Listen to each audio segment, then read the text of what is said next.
Gotta start. We gotta start. Let's go, everybody. Together, no? We gotta start. No? We gotta get some people in there. What? Do I have another Masechta Shabbos? No, not necessarily. There might be down there. Look over there. There might be in the other room. Okay, we are about to begin. You ready? Yeah, we're on. We're on. Yes! Now, for those of you watching this on YouTube, you got to subscribe right now and hit the bell right now. Don't wait till the end of the class, because in the end of the class, I might forget to tell you, and I might forget to remind you, and therefore it is extremely important that you do it right away, right now. Hit the subscribe button before we begin, because we're going to get into the Talmudic. Smash it! Smash the subscribe button. Don't smash it; it will break it. Your computer won't work anymore. Come on. Mindset, right? Right? What? Mindset? Mindset what? You're saying so. You're looking for a word. Your mind is going to get so into the Talmud that we're about to discuss over here that you might forget to hit subscribe. And by the way, if you're on Facebook, you should definitely hit share. You should definitely comment, and you should definitely like. Okay? Good. Ready to go? Yeah! Okay. Das ist die Clip ist neu. Okay, good. We are beginning a new Mishnah today, and this new Mishnah is going to send us flying, because it's going to teach us some very vital and important information about the rules of Shabbat. For those of you who want to follow along in the actual Talmud, we are on Tractate Shabbat, page 42b, 42a. 42a. How come no one came on yet? Last time we had like three people coming on. What's going on? Where'd they go? Where are you people? Hurry up. Anyways, yes, we're live. We'd like to see some people join and participate, etc. Until then, we'll just have to deal with the actual live people we have here. You know, some people get so into their computers, and they get so into their laptops. They want to like on the computer. They don't even know who's liking them, but the fact that somebody's liking them makes them happy. It gives them a dopamine rush. You know what a dopamine rush is? Huh? Dopamine rush is when in your head it starts going. Ee. Yeah. Anyways, yes. There's a reason why dopamine starts with the word dope, right? Because it dopes you up. Is that where it comes from? Dope? Dopes you up? No, they maybe, it's related. They manipulate the dopamine, and that's why you get doped up. All right, good. Okay, ready to go? What's up with these dopes? Good. David, are we on the Yeshiva one as well or no? Yeah. We're on all of them? All All right, good. We are up to 42a. About to begin, if you are ready to handle this information. I know, I hear there are serious conspiracy theories going around about Talmudic study, what this could actually do to you. And I want to tell you that whatever you heard about Talmudic study, it's actually much more intense than they describe. Okay? If they think it's going to change your mind, it will change your mind. If they think if you think it's going to brainwash you, it will brainwash you. It'll wash your brain clean of the garbage that everyone else dumped on you. Okay, it's true, right? The media, the all these people, they dump into you this excrement, this intellectual excrement. They dump it into your head, and if you actually dare, if you think you're good enough, and you can actually dare to study the Talmud, you will get to a point where your brain will actually be clean. You can actually think and focus properly. All right? Good.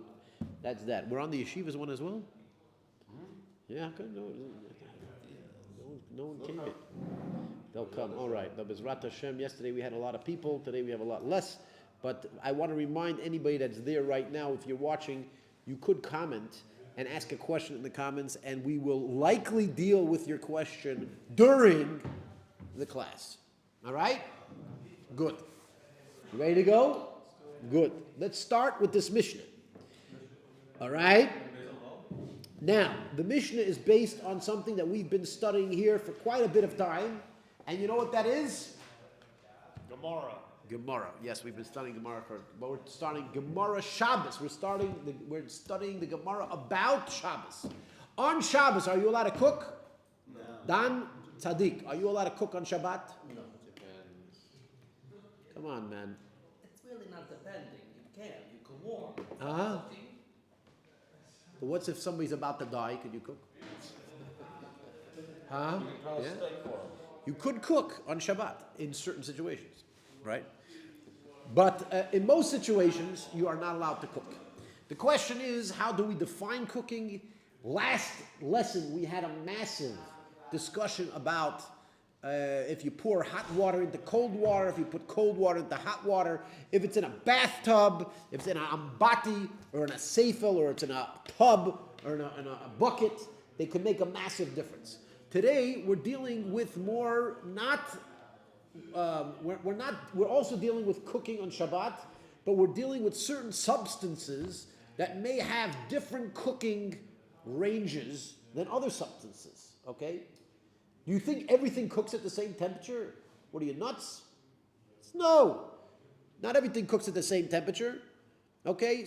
Different things cook at different temperatures. So our Mishnah is going to deal with certain particular elements that may cook at a different temperature than all the rest of the elements in the entire world. All right? And by the way, there's going to be some arguments, as always in the Talmud. There always is and there always will be some arguments in the Talmud. So we're going to beginning with the Mishnah. Ha'il pas v'hakadeda shehavira miroischin lo yitin atoichin tavlin. A pot or a frying pan that you removed from a fire on Shabbat, okay, you are not allowed to put into them spices, okay? Why? Because you will be cooking those spices and you're not allowed to cook spices on Shabbat, okay? So again, you took the pot of soup off the fire on Shabbat, okay? You're not allowed to put the pot of soup on a fire to begin with on Shabbat. You're not allowed to cook the soup on Shabbat. But what happens if you put the soup on Friday, and now the soup stayed from Friday to Shabbat, and now it's boiling hot on the fire? You are allowed to take off that pot and then drink the boiling hot soup. Just be careful that it's not too hot, or else you'll burn your tongue. Okay, and then you're going to sue McDonald's for $6 million. So you can. Huh? You can. It's, It's already on the you fire place it for inside. Shabbat, and now it's What's a boiling. tablet? You can take it off. You are allowed to take off Yeah, food you know what from a fire on Shabbat. What do you do with the fire? Don't do anything with the fire. You let it burn. can't That's it. You place just inside leave it it alone. Spices? Why? Is that scary? In today's times, we have Huh? Do we have what? stove tops. Okay, so what about that? So if you have gas just sort of going, Yeah, well, I hate to break it to you that many people did that until this new invention came out called a plata. Okay, you know what a plata is?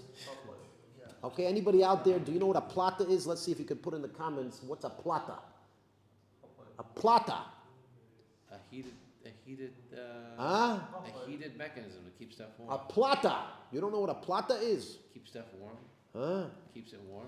A plata is basically an electric element that just is this flat electric element that keeps it warm on Shabbat. And by the way, they stay on. When we put food on it, it stays on there for Shabbat. Okay? For the whole Shabbat, the food stays there. The plata stays on. And I know some people say it's a bit of a waste of electricity. It's not a bit of a waste of electricity. It is a massive waste of electricity. But we don't have any choice, so we have to have a massive waste of electricity in order to keep our food on Shabbat. Okay? That's just the way it goes. You don't like it, that's too bad. That's Judaism. Okay? but that's warming. That's not a soup pot boiling, because that's not going to happen on the warming plate. It can. They can get pretty hot. But if you have the gas and you put the soup on prior to Again, you're not allowed to cook on Shabbat, which means you're not allowed to take a pot of food and put it on the stove on Shabbat. That's prohibited. Right? But if you had it from before Shabbat, by the way, we did discuss in the Gemara, there's also rules on how you're allowed to leave it from Friday to Shabbat. But the general rule is there definitely is ways that you're allowed to leave it from Friday to Shabbat on a heating element. Today we use a plata, but I was going to tell you that in my house growing up in Brooklyn, New York, okay, they didn't invent the plata yet. So you know what we did? We used a blech. You know what a blech is? It sounds like somebody's like barfing. Blech. Blech. Yeah? You know what a blech is? What's a blech? Huh? A blech is basically, it's a Yiddish word, blech. Okay, if anybody out there could say blech, right, without throwing up.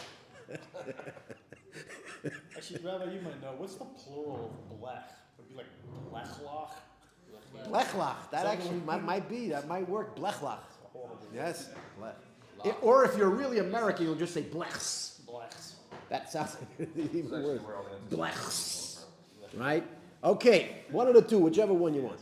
Can I know how to? What? What a blech is. Get to the point. Okay, a blech is literally a flat piece of sheet metal that you put on top of the fire.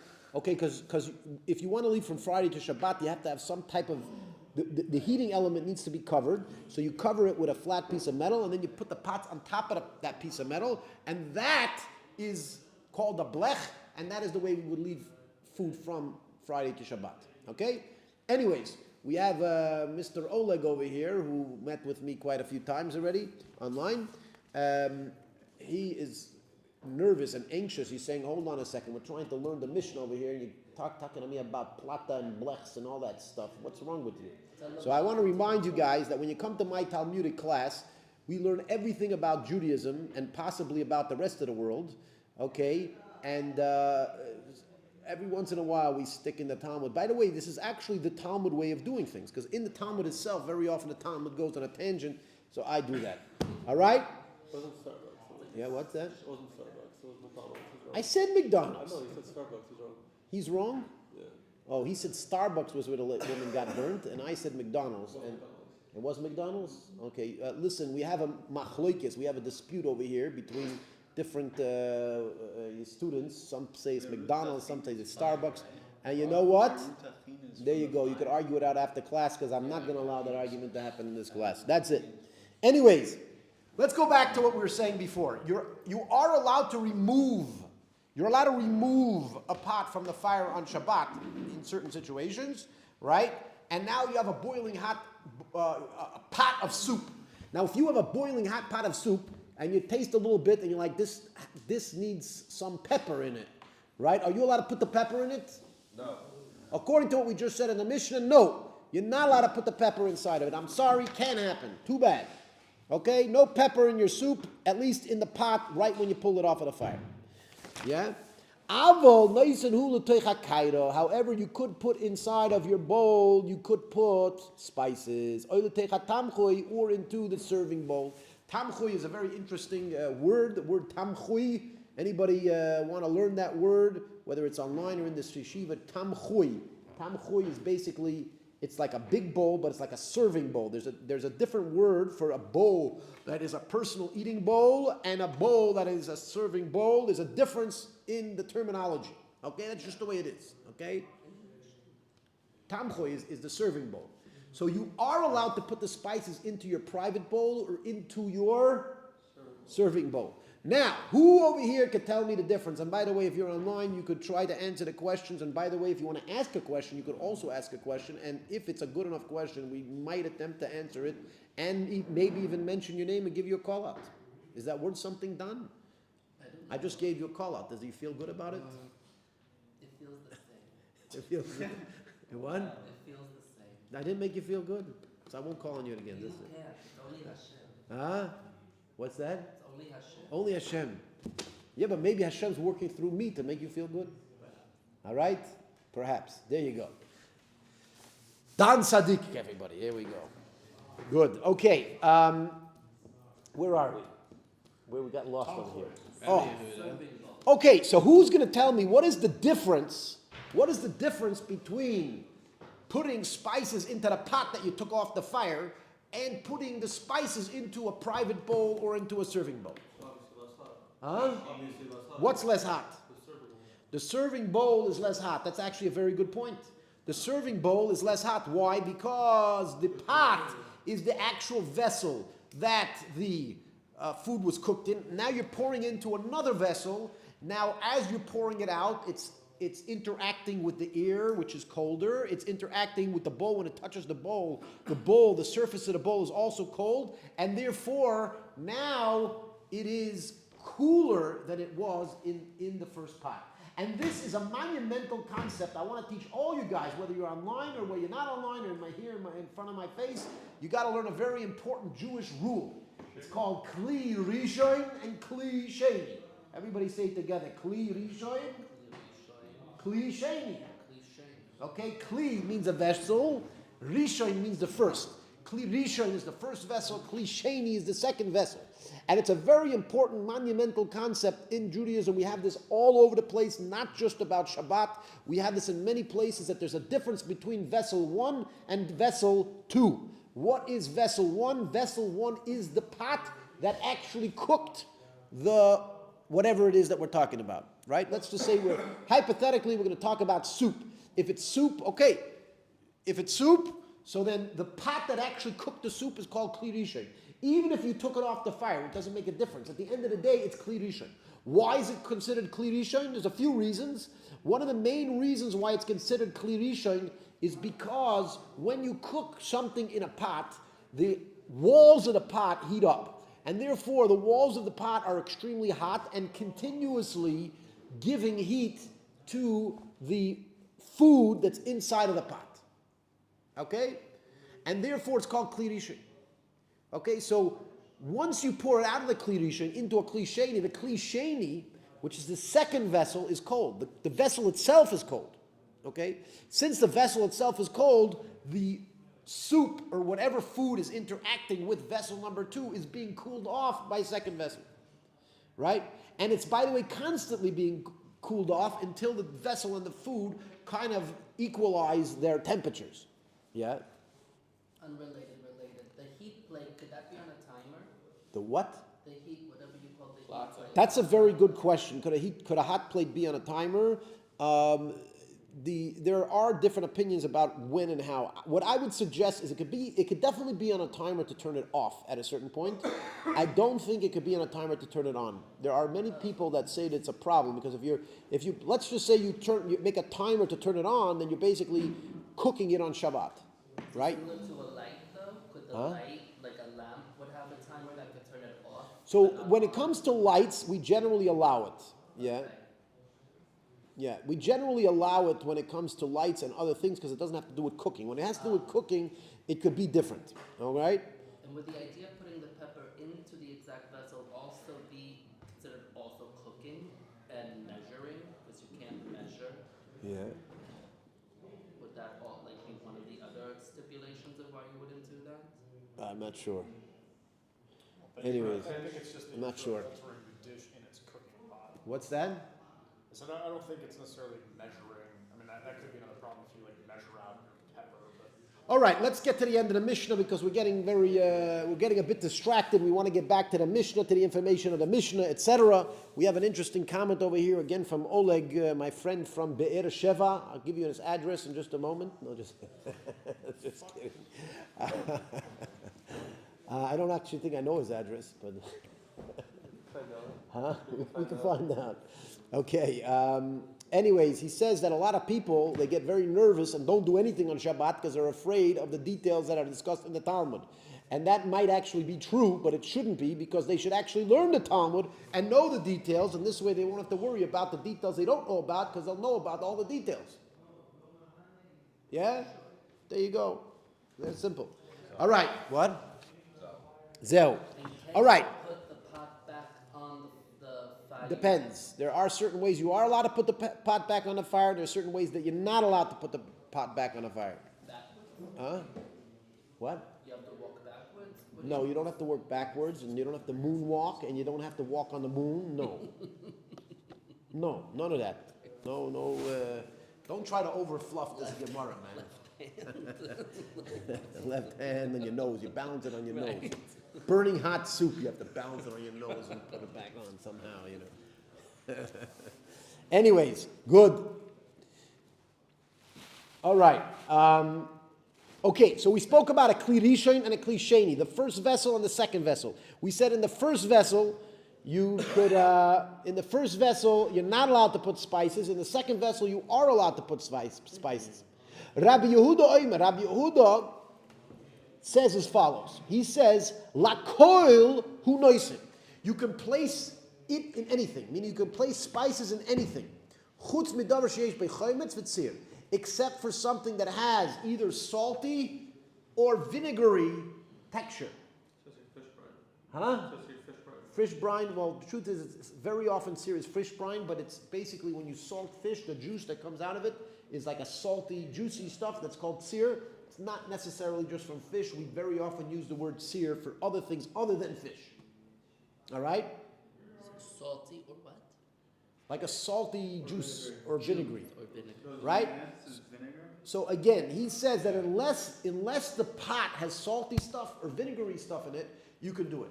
Now I want to remind you guys, okay, for those of you who were at the class yesterday, and I think even the day before we discussed, whenever you have a second opinion in the Mishnah, it is arguing with the previous opinion. There's no such thing as one rabbi says one thing and then another rabbi just says something else in the same Mishnah. No. If another rabbi is saying something else, means he's arguing with the previous rabbi. Okay, so what is Rabbi Yehuda? How is Rabbi Yehuda arguing with the first rabbi? Even in the serving bowl or in your personal bowl. Oh wait, no. Even and also in the main bowl, you can put spices. So you're saying you could put spicy, according to him, if there's no vinegar and there's no salty stuff, even in the Kli Rishon, you can put it. Yeah. You can put spices. That's what you say. Right? Is that the only opinion, or we have another opinion? What do we say? Anybody else here? You want to argue? opinion. David, why don't you want to argue with him? I Huh? said I wanted to argue. I said there's another opinion. There is another opinion. How do you know there's another opinion? I read the Gemara. Oh, you read the Gemara. This guy sneaked ahead, this Talmudic scholar of ours. He read through, he knows the Gemara already. All right, let's continue with the Gemara. Iboilahu. Iboilahu is a massive, big, fat keyword, right? You have Iboilahu is blown up on your sheets over there? Yes. Yes, by the way, we have worksheets over here. We give them out only on Sundays. So if anybody's interested in the worksheets, I'm happy to send it to you PDF. You have to send me a private message, either on Facebook. You could put it in a comment on this video. You could put it a comment on YouTube, whichever one you want. You can put it there, and we will send you a PDF that you can print out and follow along with the worksheet that we do. But we only do that on Sunday, and today is Wednesday. Okay, we have a quota that we try to finish of the Talmud every week. We usually finish it on Wednesday, and then we get tested on Thursday. Okay, which means tomorrow, because we're doing a test, we won't be doing so much of the Talmud. We'll just be discussing other crazy stuff like we always do. And hopefully it'll be interesting to the class and to the viewers as well online. As a matter of fact, right now, according to this, I have more people in the class than viewers online. What's wrong? I thought I'm going to go online, I'll get more viewers. What's going on here? You gotta do That's like because a the viewers are not preview sharing. The video. people that are viewing should be sharing. They should sharing the content. Share it with your friends. Share it with everybody else. And then we'll get more viewers online than we do in the class. You have to make a teaser. Huh? You make a teaser. What do you mean a teaser? I don't Like a tease little- people. like It's a not little nice to short tease. video. Is it? What's coming? Is it nice? Is it nice to tease people? Is it nice? Is it nice to tease people? It is nice to tease people. Oh, tease. He said teach. Tease. No. Not nice to tease people. So why should I make a teaser? Huh? What's so funny? You are very funny. I'm very funny. Okay, I'm very funny. Thank you. Okay. Iboilahu, as we said on your sheets, are blown up because it's a massive keyword. Iboilahu basically means, anybody remember from the past? I'm sure our big Talmudic scholar over here remembers, David Berenstein, remembers from the past. What is... They investigated or inquired. Huh? They investigated or they inquired. They investigate or they inquire, but what does it mean more specifically as a keyword? Huh? Okay, so Iboilahu is not challenging. It is literally an inquisitive question. Like I'm just interested. Like there's something that I don't understand. Okay, there's something that I don't understand here, and very often the Gemara comes and says, I don't understand what the Mishnah just said. Okay, and the reason why I asked you the questions before, remember I just asked you a question, I asked you what's going on, remember I asked you, what is Rabbi Yehuda arguing with? The fact is the Gemara couldn't figure it out. You guys tried to figure it out, you think you figured it out. I'm telling you right now, the Gemara itself did not figure it out, and that's what we're going to try to do. Iboilahu. We're going to inquire as follows. Rabbi Yehuda, Areisha koi ulekula, oidil ma'aseifa koi ulechumra. Rabbi Yehuda, is he referring to the first part of the Mishnah? And if he was referring to the first part of the Mishnah, that would mean that he is more makel, he's easier on us Jews, okay? Or is he going on the second part, or the latter part, and now he's being more strict on us Jews? Huh? Which means that both of the options are viable, and I'm about to explain how they are viable, but both options are definitely viable. Okay? Both options are viable, yeah. Meaning, the Mishnah says two things. The Mishnah says, number one, you are not allowed to put spices into a kli rishon, into the first vessel. Number two, says the Mishnah, that you are allowed to put it in vessel number two. Okay, so there's an allowance to put in number two, and there's a prohibition to put in number one. Now, is Rabbi Yehuda arguing on the prohibition, meaning that he's being nicer and easier on us, or is he arguing on the allowance, and meaning he's being stricter on us and not allowing what they allow? Is that Huh? Isn't that like a permissible thing? I don't know what you're talking about. To the word, Rabbi Yehuda Emer, Yeah. said the kol v'naisin, you can add. Isn't that saying that clearly? Where are you reading now? The Mishnah. So lakol hu noisin, to everything he could put, yeah, to everything what? To every first vessel or to every second vessel? What's the first? So the first vessel is. Again, the Mishnah says you're prohibited from putting it in the first vessel. You're allowed to put it in the second vessel. Right? So is he arguing on the prohibition, or is he arguing on the allowance? If he's arguing on the prohibition, he's being easier on us. If he's arguing on the allowance, he's being stricter. I mean, I'm reading it in English. How do you exactly pronounce? That's why you're reading, that's your problem. You're reading it in English. What's the exact translation? Stop reading it in English. Start learning it in the actual original language. That's the way you want to learn Talmud. You learn in the original language. So what's the exact Okay, I know I speak English so that the people online can understand what's going on. Otherwise, they wouldn't know what they're talking about. So how do you pronounce the kol v'naisin? To everything he could put, but to every what? So again, to everything he can put, which means to every, it could either mean to every first vessel, or it can mean to every second vessel. That's